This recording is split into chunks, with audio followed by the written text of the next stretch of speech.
Gracias, señoras y señores, por seguir con nosotros. Aquí está ya Jacobo Ramos. el señor Jacobo Ramos, Sí. de la Confederación Nacional de Trabajadores Dominicanos. Bienvenido. Muchas gracias por la invitación. Jacobo, ¿ustedes están en pie de lucha también? Bueno, si se pudiera decir así, sí. Estamos aspirando ahora a lograr un aumento de salario, que como ustedes saben, la inflación ha aumentado bastante. Tenemos una inflación de un 12% acumulada y una inflación en el primer quintil de los salarios, donde están la mayoría de los trabajadores, de alrededor de un 25%. O sea que el salario hoy no alcanza a satisfacer ni siquiera la canasta básica del primer quintil. Esa es la realidad. Se han iniciado las negociaciones. Bueno, ¿Cuáles son las perspectivas que tienen? Bueno, mira, se inició, nosotros estamos trabajando en el tema del salario desde diciembre. Ustedes saben que los empresarios se despacharon con una propuesta de aumentar el salario de manera voluntaria. Sí. Nosotros planteamos que de manera voluntaria no podía ser porque todos sabemos que aún las resoluciones que produce el Comité Nacional de Salarios son violentadas por algunos sectores empresariales. Imagínense que fuera voluntario, eso no se va a aplicar. Entonces le pedimos al ministro que convocara al Comité Nacional de Salarios para conocer la tarifa de salarios mínimos. El ministro convocó a reuniones con el objetivo de firmar un pacto por el salario y el trabajo decente. Nosotros participamos en 2 reuniones, el ministro también hizo lo propio con el sector empleador, pero a las últimas reuniones ellos no asistieron. Y eso significaba una renuncia a ese pacto. Sí, eso se quedó así. Exacto. Entonces eso quedó como en el aire y entonces se procedió a convocar al comité para revisar las tarifas salariales en este momento. Y la propuesta que nosotros hemos depositado, que se la voy a dejar a ustedes aquí, donde están planteados los argumentos que justifican el aumento de salario, de un 35% en esta etapa. Entonces, esa es la realidad. Nosotros, los empresarios, primero respondieron con evasiva, señalando que ellos estaban en un proceso de transición de sus directivas en los gremios de ellos. Y luego entonces, ¿Y era verdad? Bueno, sí, pero eso no tiene ningún asidero, porque esos son mecanismos que están instituidos ahí. Y los que están asumiendo vienen de un gremio a otro. O sea, que conocen la problemática. Entonces, luego, en la última reunión, dijeron que querían analizar esta propuesta y está pendiente para esta semana que se convoque de nuevo al comité para ver cómo logramos ¿Por qué no se puso fecha hacer eso? Exacto. No le pusieron fecha, pero estamos seguros de que se va a convocar de manera inmediata, porque hay que decir en esta ocasión que el gobierno tiene la voluntad de que eso se produzca en el corto plazo, en el más mínimo plazo posible. Entonces, nosotros pensamos cuando el empresariado habló de aumento voluntario, ¿se hizo ese aumento voluntario en las grandes empresas? Eso no se produjo. Eso no se produjo en ninguna empresa. ¿Seguro? Eso es imposible. Eso ellos lo saben. O sea, nosotros hicimos análisis sobre la situación. Pero ninguna. ninguna. No tenemos evidencia, por lo menos, de ninguna empresa que haya aumentado el salario de manera voluntaria. Y eso es casi imposible, eso no se produce en este país. Pero parece que ahora no hay ninguna excusa para que no se produzca un reajuste salarial.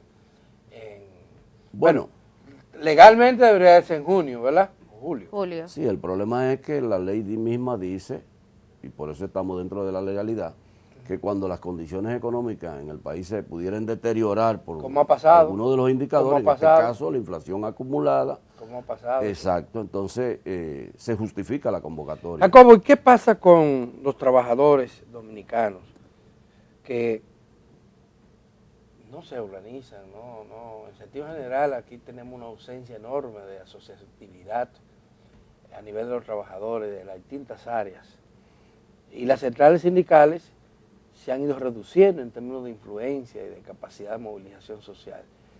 ¿Cuáles son los factores que están incidiendo en eso? Lo primero que queremos señalar es lo siguiente. Aquí hay un grave problema con el tema de la libertad sindical. O sea, aquí los empresarios no reconocen sindicatos democráticos libres en sus empresas.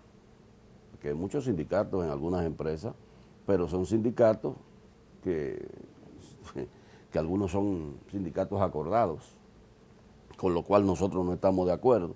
Pero cuando es un sindicato que va a actuar de cara a demandar beneficios para los trabajadores, inmediatamente lo que se produce es una campaña para sacar del centro de trabajo a los trabajadores, y tenemos cientos de casos en los tribunales.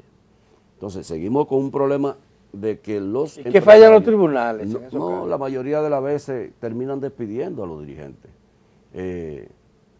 Sigue siendo una falencia que tiene la justicia dominicana. Nosotros eso es lo que vemos cada día, y por eso se hace tan difícil constituir un sindicato. Claro, hay que señalar lo siguiente: el movimiento sindical de la República Dominicana es un movimiento sindical que ha decidido, y yo creo que eso no es malo para el país, que en vez de la confrontación, el diálogo. Y nosotros hemos dado ejemplo en la República Dominicana y de esa vocación de diálogo que tiene el movimiento sindical. Pero tiene poca capacidad para la confrontación el movimiento sindical ahora. No es, mira, eso es muy relativo, y ojalá y no se subestimara eso, porque yo te puedo citar, por ejemplo, lo que se produjo en el gobierno anterior cuando pretendieron eliminar la cesantía a través de una aprobación de una ley que no tenía nada que ver con lo que estábamos discutiendo en la mesa, en la modificación del código. Cuando se pretendió, a través de la creación del IDOPRIL, eliminar la cesantía. ¿Qué sucedió? Los trabajadores salieron a la calle y se movilizaron, y fueron las centrales sindicales las que la movilizaron. Lo que pasa es que nosotros, reitero, este no es un movimiento anárquico, sino que busca resolver los problemas a través del diálogo y impulsar ese diálogo que ha generado además esa paz laboral que ha permitido de alguna forma el que en la República Dominicana vengan inversiones extranjeras que generen empleo. Aquí en República Dominicana la productividad ha crecido enormemente. Así es. En los últimos 30 años. Sin embargo, los salarios siguen, es más, tienen menos poder adquisitivo que lo que tenían hace 30 años. No, el movimiento sindical no dice ni esta boquemía frente a ese tema. Mira, sí, estamos trabajando en el tema. Justamente una de las cosas que el presidente Luis Abinader, desde el día 1, cuando llegó al gobierno y nos convocó a la primera reunión, dijo: quiero trabajar con ustedes el tema del salario real. Y se produjo el aumento de salario anterior que ustedes vieron, que fue uno de los aumentos de salario que estuvieron por encima de la inflación acumulada. Y ahora lo que estamos es trabajando eso, porque para reducir la brecha, esa que tú señalas, que tiene el salario, que es real, hay que, cuando se produzcan los aumentos de salario, tiene que ser siempre por encima de la inflación. Pero además de eso, nosotros hemos estado planteando y respaldando lo que ha planteado el ministro, que es que se firme un pacto por los salarios y el trabajo decente, que cada año se pueda, ya no 2 años, automáticamente aumentar el salario por encima de la inflación para reducir esa brecha de salario. Y creo que hay una conciencia por parte de las autoridades de que eso tiene que hacerse. Y supongo que muchos empresarios, sobre todo los grandes, claro, tienen que, no pueden oponer a eso. No, claro que no. Y otro tema que también estamos planteando es que esa distorsión estructural de los salarios, de 17 tarifas salariales, eso hay que acabarlo. Sí. Ya zona franca, turismo, pueden tener el salario mayor del sector privado. Claro. ¿Por qué? Turismo trajo al país, eso es lo que se dice, 7 millones de turistas el año pasado. Y con una recuperación. Y generó 8.000 millones de dólares. Entonces, no tiene justificación que siga pagando salario de miseria. Las zonas francas se han diversificado, ya no son zonas francas textiles, tienen mayor valor agregado. Entonces, ¿qué pasa?